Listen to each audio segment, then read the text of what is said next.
going to just preface this by saying we are talking about the events that have happened this week. Tonight we're going to talk about the events around the death of George Floyd. So we're going to talk about things like racism, discrimination, police brutality, really sensitive and difficult subjects.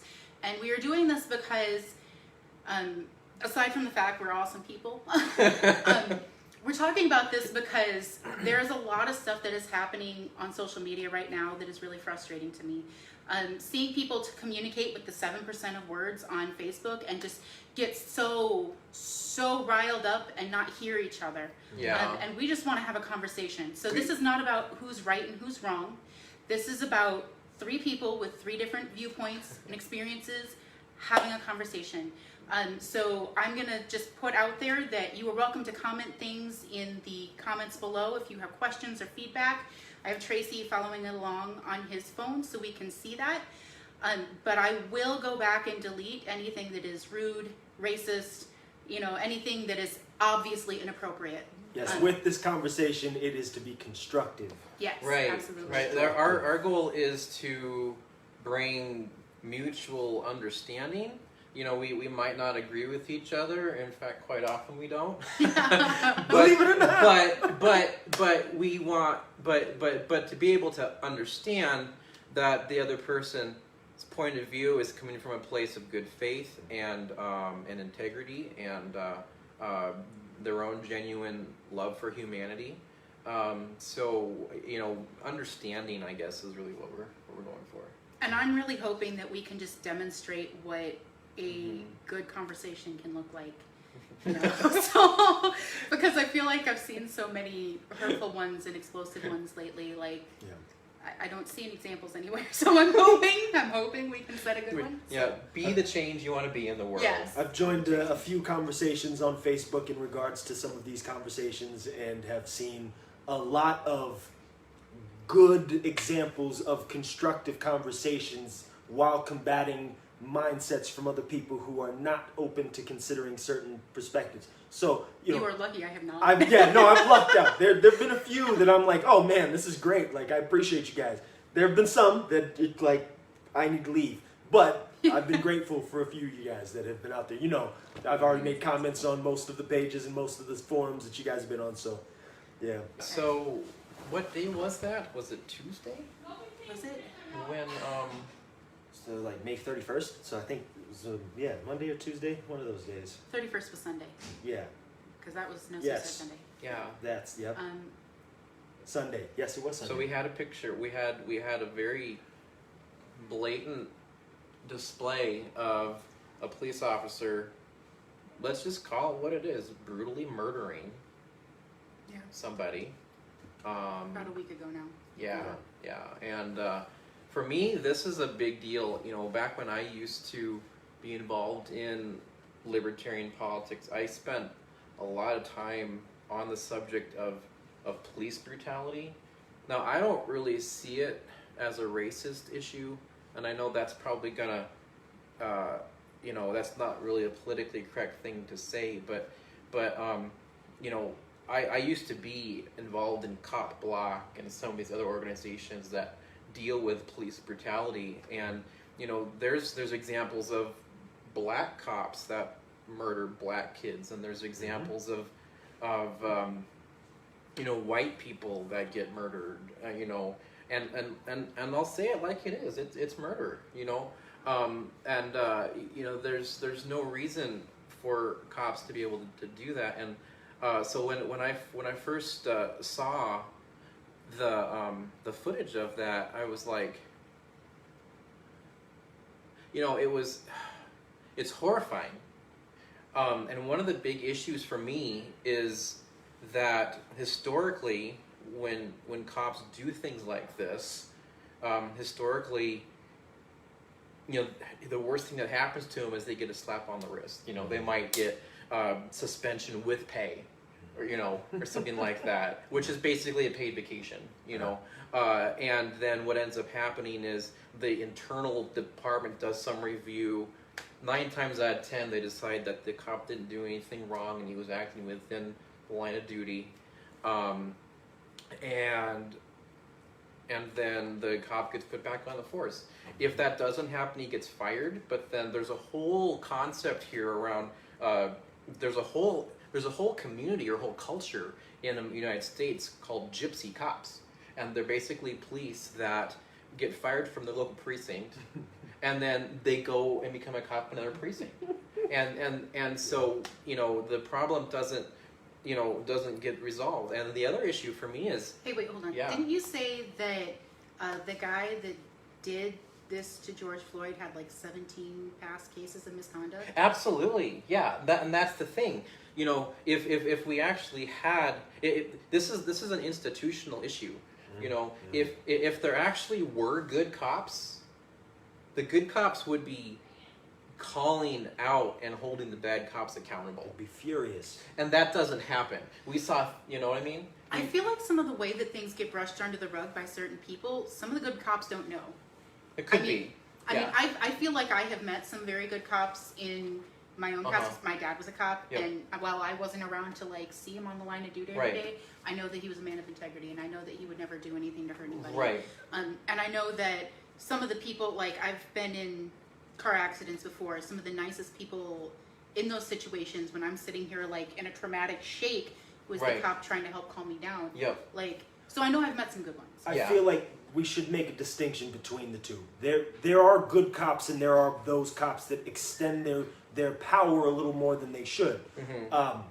Being in the military, I know what it's like to be in situations, at least, where you have some form of authority, and you have people who go out of their way to extend that authority a little more than they need. And most of the time, it's not that the other friends don't like say anything, but there's this camaraderie where it's like, well, they're one of us.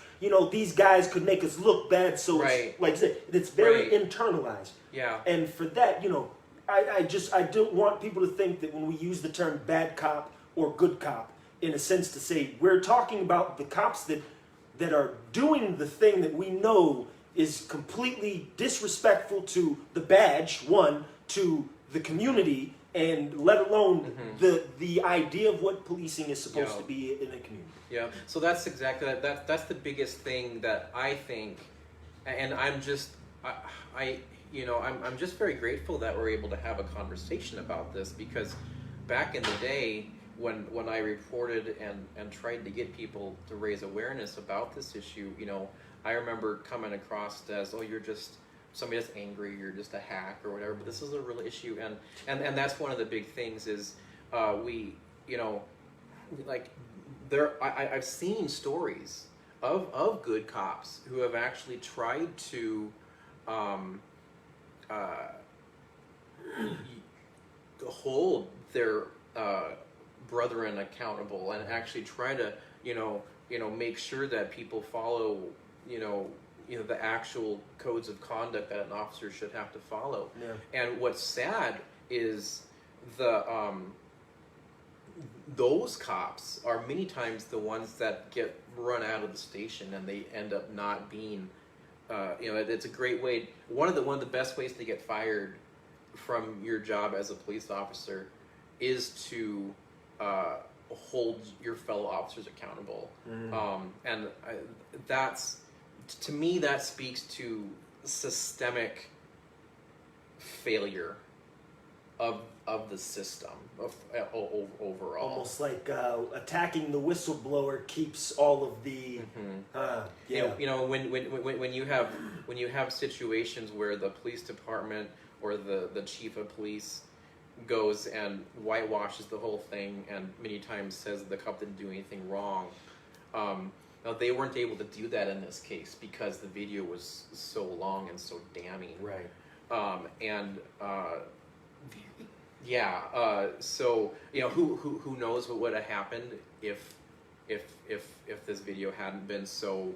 Can you clarify something for me? Was there a person holding a phone videotaping this, or was it like a cop car video feed that recorded it? I don't know.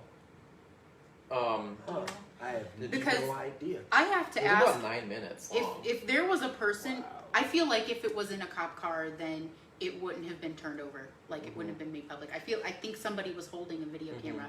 And I have to ask, like, I understand completely that it had to be video documented for justice to happen, because who would have believed?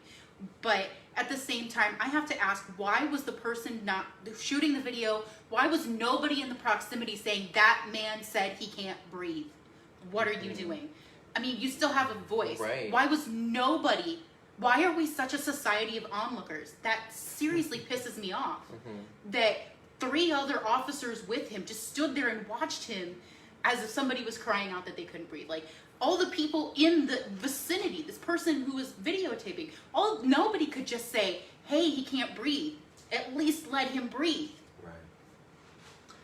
I have a serious consideration when it comes to that, because, again, most of it has to do with training. I will say, as a person trying to consider, like, being the onlooker, or even just what it takes, like, for me, it is hard for me to watch somebody being hurt and not do something. But that is subject to trauma. I grew up where I had to watch my mother go through her traumatic circumstance with my father before he walked out on us, which was a significant moment in my life that to this day is there. Right. But I feel like because of that, I don't stand for that at all. Right. Where there are people who may not have ever had that type of experience. They've been told, cops are always on the good side, always there's always, a reason for that. Maybe that person did something, there's these things, because, we have become a nation of onlookers who do not confront the things at which we know to be injustice. We don't, and we are terrified vicariously because of social media, because of movies, because of everything we're watching. Like, we are being bred to not intervene. Right. My understanding is that there were people that were, trying or wanting to get through to help, but when you've got 3 other cops standing around, there's that too. It was hard for them to get through and do what they wanted to do. But I think a lot of it has to do with, you see the cops and you think of them as an authority figure, and so if we're trained to just obey the police or do whatever the government tells us to do, then that's going to inhibit our own natural instincts to courage and doing what we know is right to some degree. I thought that was just the fluoride in the water. Yeah. Just kidding. No, but I keep thinking messing with that the pineal gland. But that is something to be said, because you have the concept of there's something happening, somebody is being hurt. The authority figure who we're supposed to believe is protecting that person is actually doing the most harm to that person, potentially causing death to that person, and we, the onlookers, should, in our right, be able to save that person. Yeah, and that's, we do have a right, don't we? We do have a right. We do. We just have not felt empowered enough to extend that. And that's part of what needs to happen in society, is we have this stratification, if you will, where law enforcement is considered above the rest of society. They have privilege, and this part of this is cultural. But a lot of it's actually legal. And so we need to get to a point where the people that produce security are seen as the same types of people that produce houses, that produce cars, that produce food. It's a good that society needs. It's not something that entitles somebody to a monopoly on almost the use of force or separate privilege outside of the system. Yeah, it's a separate. Yeah, exactly. And so this is me. So philosophically, I'm actually more of an anarchist. No, don't be alarmed. That doesn't mean I'm throwing bombs and wearing whiskers. Those people aren't anarchists, by the way. Those people are just insane people that just want. They're just as much tyrannical as the people. Right. But there are systems, and you see this in society. You know, the mall cop that wants to protect the mall, they also want to protect their customers because those customers pay their paycheck, right? One of the I don't know how to address this immediately, but one of the real issues with the law enforcement is that yes, we pay their paychecks, but they get that paycheck whether they do a good job or not, right? Our taxes are taken from us by through coercion. We don't have a legal way to say I don't consent to this. Yep. You know, and so what ends up happening is it creates this kind of monopoly stratification where a certain group of people has a monopoly on the use of force, on the use of redistributive justice, so we say, and taxes are the American membership fee. Right, and so hey, have you so gotten a receipt for those yet? Have you gotten a receipt for your American membership? Just checking. I haven't gotten one. I'm waiting for my receipt. Yeah. So that to me is another institutionalized thing. Yeah. That we're, as a society we probably aren't quite ready to. You know, I don't know what a free market system in the production of security would look like. I'm not a central planner, so I don't like. Well, go so there. and here's a great concept I think, because where you state being the concept of anarchist, right? Right. One of the things that I feel people don't take into consideration is anarchy is not, oh, we're just running amok or whatever. No, it is the people in the community who tend to themselves. Right. Sioux Falls, for example, would be the ones to tend to the things that would happen. We would have our own police. Right. Minneapolis might have had their own police. Thus, you would have had a different circumstance, potentially even a different outcome. Yeah. My issue with that...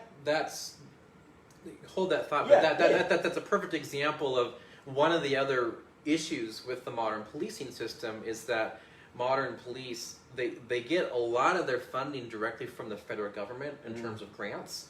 And that's actually one of the institutionalized changes that people are starting to propose now. But what happens is when you get millions and billions of dollars from the federal government in money, funds, resources, then all of a sudden you're not beholden to your local community anymore.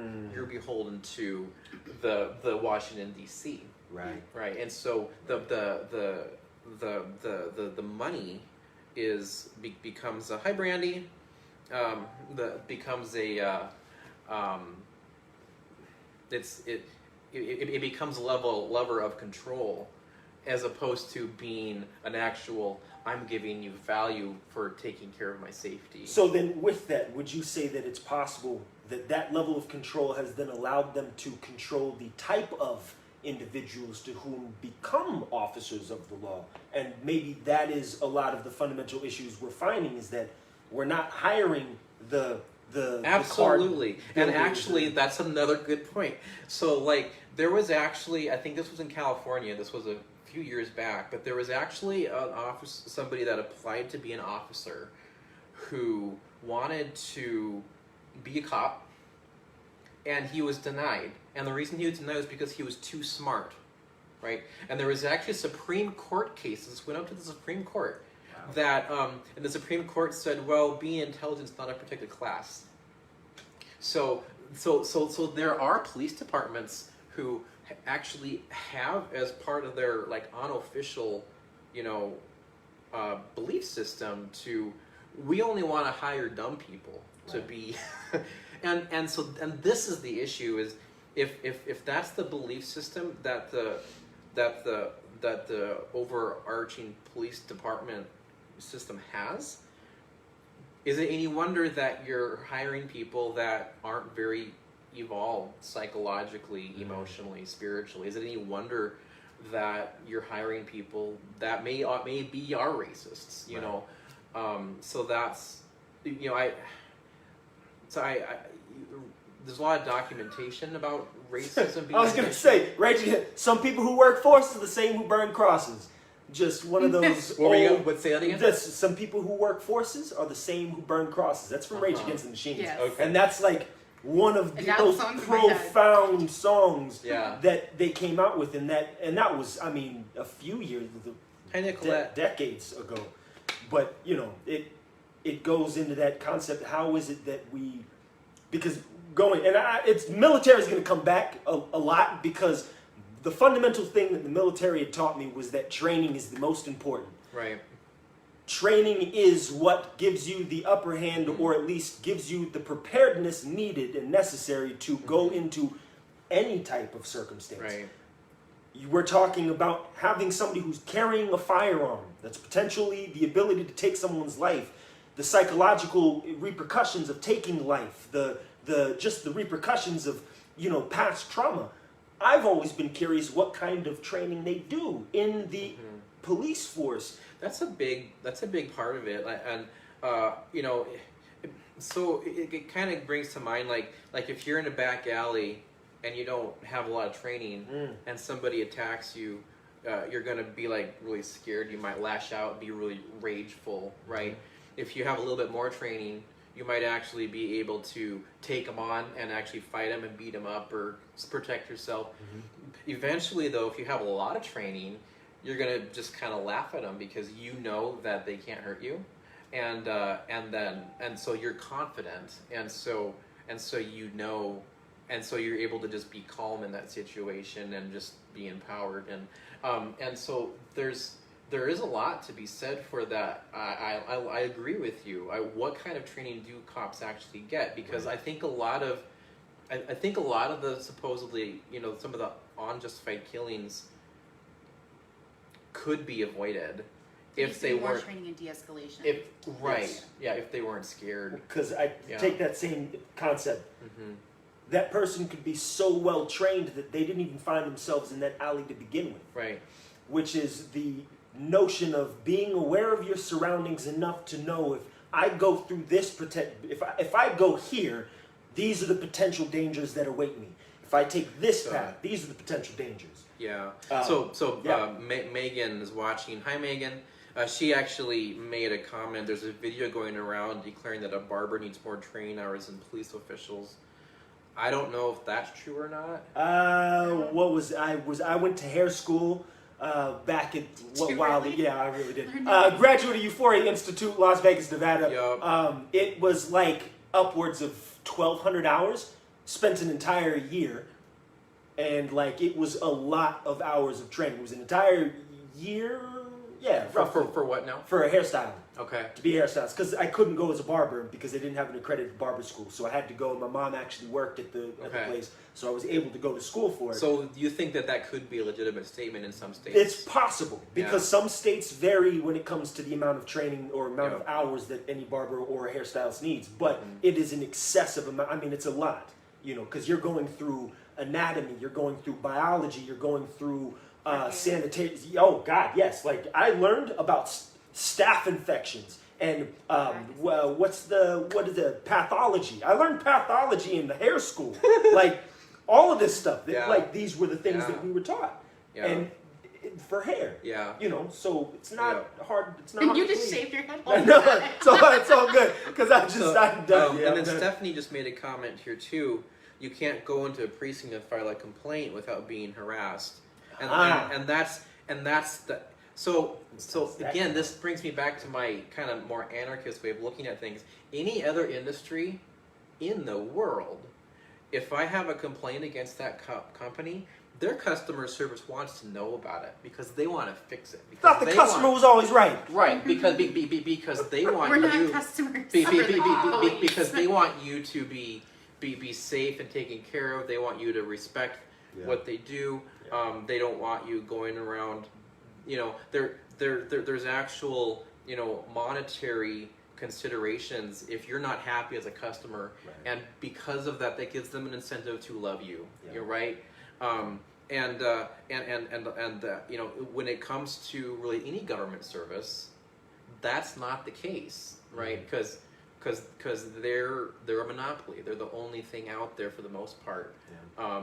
And they've positioned themselves Whether you want them to be or not, Right. and so, you know, it makes it easier for them to have a more, you know, what's your problem kind of Yeah. attitude, as opposed to like a true, you know, customer service type. Yeah. So how do we get from here to having security systems in cities that are based on more customer service type? You know, that would be a goal for me.